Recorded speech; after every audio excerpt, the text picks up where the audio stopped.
Jika perang di Ukraina terjadi secara perang militer, ternyata ada perang lain di udara, yaitu perang narasi di media dan di sosial media. Hal ini biasa disebut dengan information war atau perang informasi. Sama dengan yang di Indonesia, masa kampanye masih lama untuk menjadi pejabat puncak di perpolitikan pilpres. Masih 1,5 tahunan lagi masa kampanye tersebut. Namun di media sudah terjadi perang informasi tentang siapa jagoan yang pantas dan siapa jagoan yang tidak pantas dan siapa yang ingin perpanjangan jabatan. Terus saja dimainkan di media.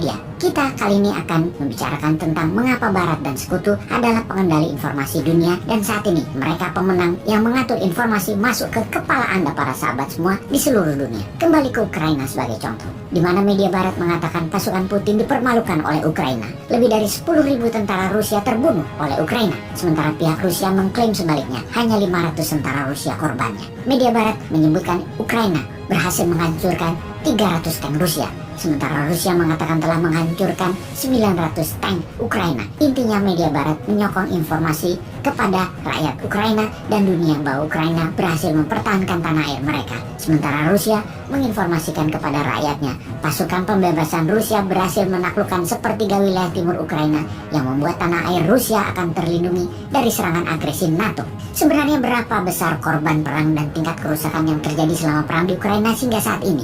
Tidak ada yang tahu pasti. Tidak ada wartawan di media perang yang dapat memastikan kejadian yang tepat jumlahnya. Tidak ada observer mandiri yang independen di medan perang saat ini. Kita tidak tahu mana informasi yang difilter, mana informasi yang dimodifikasi, terutama di sosial media. Sosial media itu level playing field-nya berbeda, karena sosial media tidak lagi netral. Kita membicarakan big giant raksasa media sosial seperti Twitter, Facebook, Google, Apple, di mana mereka mengambil posisi bersekutu dengan pihak Barat. Mereka hanya memperbolehkan narasi yang sejalan dengan Barat dan membatasi informasi yang berlawanan dengan Barat. Sungguh, raksasa teknologi ini telah salah memperlakukan kenetralan media menjadi mengambil posisi sesuai dengan stakeholder mereka, sehingga media dunia berada di dalam satu sisi pandang, yaitu maunya Barat. Mereka menjadi penghakim mana yang boleh disiarkan, mana yang tidak boleh disiarkan, sehingga dapat dipastikan ketika Amerika yang menjadi negara agresor, apakah Amerika dikatakan menjadi penjahat perang? Ketika Amerika menginvasi negara lain, apakah para raksasa teknologi tadi juga akan menghujat Amerika dan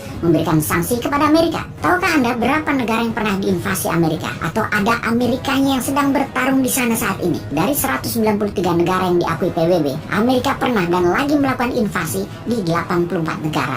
Dan tidak ada satupun intervensi Amerika tersebut dikatakan seperti apa yang Rusia lakukan ke Ukraina sebagai tindakan yang salah dan tindakan kriminal terhadap kemanusiaan oleh giant tech media tersebut. Yang mau kita katakan kali ini adalah kemunafikan raksasa media ini, karena ternyata mereka dibayar untuk memihak. Mereka tidak murni dan ambil posisi ke yang bayar. Yang para raksasa teknologi media tersebut misalnya di tahun 2021 mendapatkan keuntungan yang sangat besar dalam mempromosikan Amerika War on Terror, kampanye anti-teroris dan melabel teroris oleh Amerika kepada dunia, terutama Google, Facebook, Microsoft, dan Amazon. Mereka semua dibayar sekitar 44 billion dolar atau hampir 1/4 APBN Indonesia dari Pentagon dan dari US Homeland Security untuk mendapatkan akses database, penyidikan personal data, hingga penyebaran narasi propaganda. Informasi itu menarget langsung hati dan pikiran dari para pengguna sosial media tersebut. Bayangkan ada 2,7 miliar manusia setiap hari menggunakan Facebook, Instagram, 206 juta manusia menggunakan Twitter setiap harinya misalnya. Dan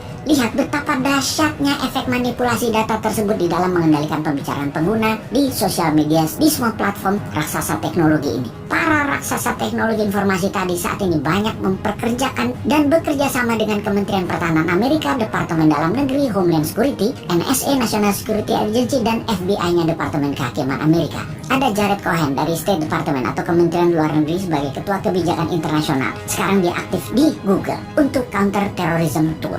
Ada Steve Pandelides, bekerja di FBI selama 20 tahun, sekarang juga aktif sebagai Direktur Security di Amazon. Ada Joseph Rozek, bekerja di Kementerian Pertahanan Amerika dan saat ini bekerja di Microsoft sebagai Direktur Homeland Security. Ini hanya sedikit nama yang diekspos, namun ada ratusan nama orang penting lainnya berada di raksasa teknologi ini. Semua itu dipakai untuk memuluskan pemahaman manusia di seluruh dunia akan nation interestnya Amerika dan Barat adalah kebenaran hakiki, adalah pahlawan dunia, dan ini semua untuk kebaikan manusia. Dimana kita tahu ada sebuah quote yang mengatakan siapa yang mengendalikan informasi, dialah pengendali dunia. Itulah tujuannya, mengendalikan informasi saat ini. Sahabat, Menimbang dan memperbanyak merenung adalah salah satu cara agar kita tidak termakan propaganda yang bisa memecah belah bangsa dan negara kita ini.